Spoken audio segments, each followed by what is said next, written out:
तिनकुनेमा प्रहरले अश्रु ग्यास फ्याँके पछाडि यति बेला सबैजना भागाभाग भएको छ, सबैजनाको भागाभाग भएको छ। तपाईँ देख्न सक्नुहुन्छ विरोध सभा थियो। हजुर, आज चाहिँ विद्रोहको घोषणा हुने दिन थियो। हजुर, जब दुर्गा परसाईज्यू आउँदैछ भन्ने थाहा पाएपछि यो सरकारमा बसेका नालायक पुलिसहरूले, यी आदेश मान्ने नालायक पुलिसहरूले अहिले टियर ग्यास हानेर हाम्रो यो चाहिँ शान्तिपूर्ण आन्दोलनलाई बिथोल्ने काम गर्यो। र हाम्रा संयोजक दुर्गा परसाईज्यूले आफै ड्राइभ गरेर संसद भवन गाडी लिएर जानुभएको छ। आफै चलाएर लिएर जानुभएको छ। उहाँले सिधै लिएर जानुभयो। र अहिले सबैलाई चाहिँ देख्नुहुन्छ यो टियर ग्यास हानेर यो नालायक सरकारले, यो दमनकारी सरकारले, यो राष्ट्रियवादीहरूलाई चाहिँ यिनीहरूले हाम्रो आवाजहरू दबाउन खोजेको छ।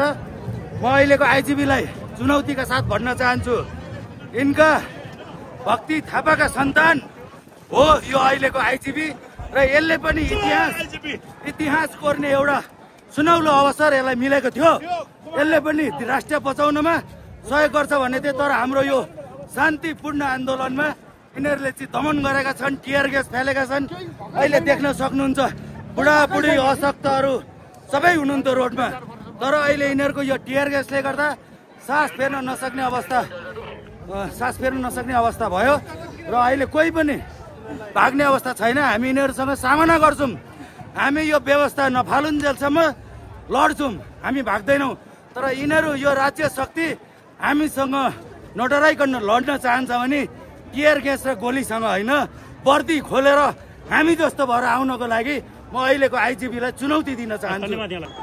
सबैको आँखामा आँसु छ, सब आँखा मिच्दै भागिरहनु भएको छ। तपाईँ देख्न सक्नुहुन्छ यहाँ मान्छेमा आक्रोश पनि छ। प्रहरले अश्रु ग्यास राखिसके पछाडि यहाँ वरपरका सटरहरू पनि बन्द भइरहेको अवस्था छ।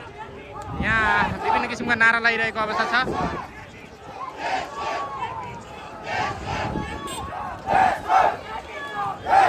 आवाज, यो हुलदङ्गा, यो भिडभाड तपाईँ देखिरहनु भएको छ। यहाँ प्रहरले अश्रु ग्यास फ्याँकिसके पछाडि यहाँ जनताहरू अझ बढी आक्रोशित रहेको अवस्था छ। कसैले छातीमा राजा रानीको फोटो टाँसिरहेका छन् भने यति बेला गाडीमा देख्न सक्नुहुन्छ पृथ्वीनारायण शाह, ज्ञानेन्द्र शाह र त्यसै गरी दुर्गा परसाईको फोटो राखेर गाडीमा म्युजिक बजाएर हिँडिरहेको छ। उतापट्टि भिरकुटी मण्डपमा चाहिँ नि गणतन्त्रवादीहरूको प्रोग्राम छ भने यता राजावादीको प्रोग्राममा अश्रु ग्यास फ्याँकिएको, भर्खरै अश्रु ग्यास फ्याँकिएको अवस्था छ। तपाईँले हामीले यहाँको दृश्य देखाइरहेका छौँ। आन्दोलनमा आएका व्यक्तिहरू टाढा टाढा बसिरहनु भएको छ, किन भन्दा प्रहरले अश्रु ग्यास फ्याँकिसके पछाडि भागदौड मचिएको छ। तपाईँ देख्न सक्नुहुन्छ यहाँ ढुङ्गा समातेर पनि बसिरहेको अवस्था छ। मानिसहरूले कसैले ढुङ्गा समातेका छन्, कसैले के समातेका छन्, तपाईँ देख्न सक्नुहुन्छ। अश्रु ग्यास फ्याँक बन्द गर्दै, आँखा बन्द गर्दै, आँखा मिच्दै मानिसहरू हिँडिरहेको अवस्था छ।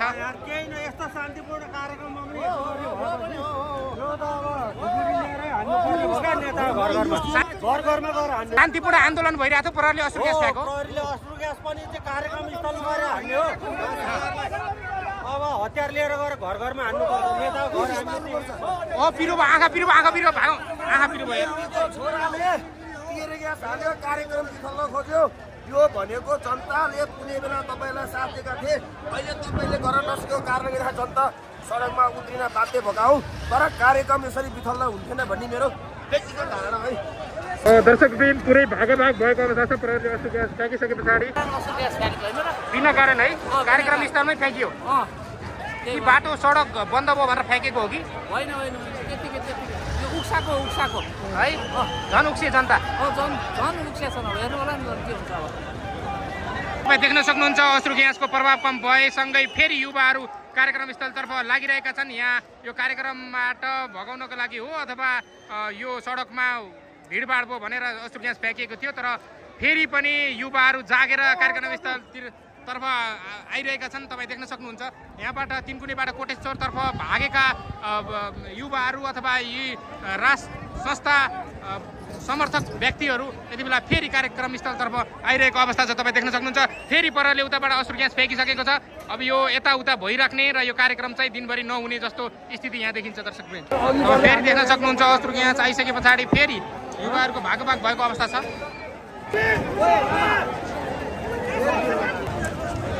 हेलमेट लाएर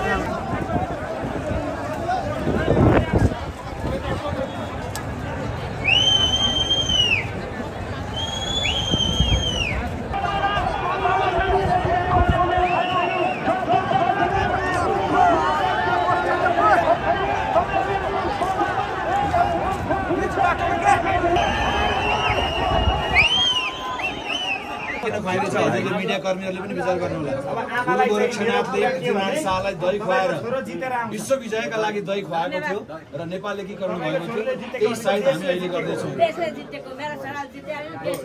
होइन बकासुरहरूले देश लुटे बकासुरहरूबाट देशलाई उन्मुक्ति गराउन दुर्गाको चाहिँ दुर्गा माताको र हाम्रो आदिदेव काँडाहरूको सबको कृपा छ आशीर्वाद छ अदृश्य हो यो कृपा चाहिँ ल अब दाइ हामी 80 साल मङ्सिर 7 गतेको कार्यक्रममा जाँदै गर्दा तपाईँले छोरीको हातबाट सगुन ग्रहण गरेर आशीर्वाद लिएर जानुभएको थियो आज आमाको हातबाट जाँदै हुनुहुन्छ कसरी छोरीलाई सम्झिराख्नु भएको छ मिस गरिराख्नु भएको छ मैले यो अभियानै सुरु गरेको यो देशमा उच्च शिक्षा हासिल गर्न नपाउने छोराछोरीहरूले युवाहरू विदेश पलायन हुनुपर्ने विदेशबाट पठाएको रेमिडियन्स सबै मारवाडीको कब्जामा जाने त्यसले गर्दाखेरि मैले आज अब म बाँच्छु म मर्छु मलाई थाहा छैन म अब युद्धमा गएको मान्छे हो होइन म मर्नु र बाँच्नुमा कुनै तात्विक भिन्नता छैन मैले अघि पनि भने तर यो व्यवस्था परिवर्तन हुनुपर्छ र मलाई आज के फिलिङ भएको छ भने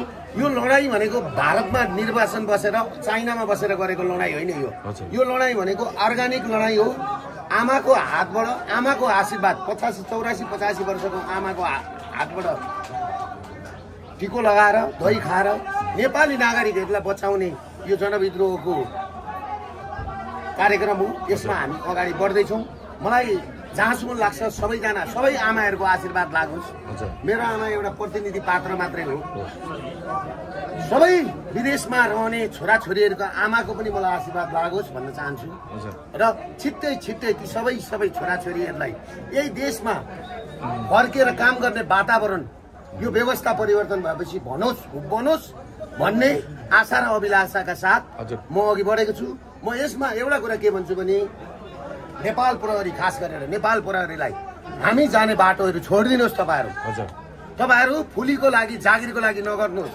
हामी जाने बाटो छोडिदिनुहोस् हामी तपाईहरूको जीवन तपाईहरूको परिवारको जीवन पनि परिवर्तन गर्न चाहन्छौँ त्यही भन्छु यो घरबाट निस्किँदै गर्दा यहाँले गम्भीर शब्द उच्चारण गर्नुभयो म फर्केर आउँछु कि आउँदिन थाहा छैन त्यो मलाई थाहा छैन किनभने म लडाइँमा जाँदैछु किनभने मैले भने त अघि मैले गरिबका छोराछोरी मराएर पैसा कमाउने जनविद्रोह गरेको होइन नि त्यो त प्रचण्ड केपी ओली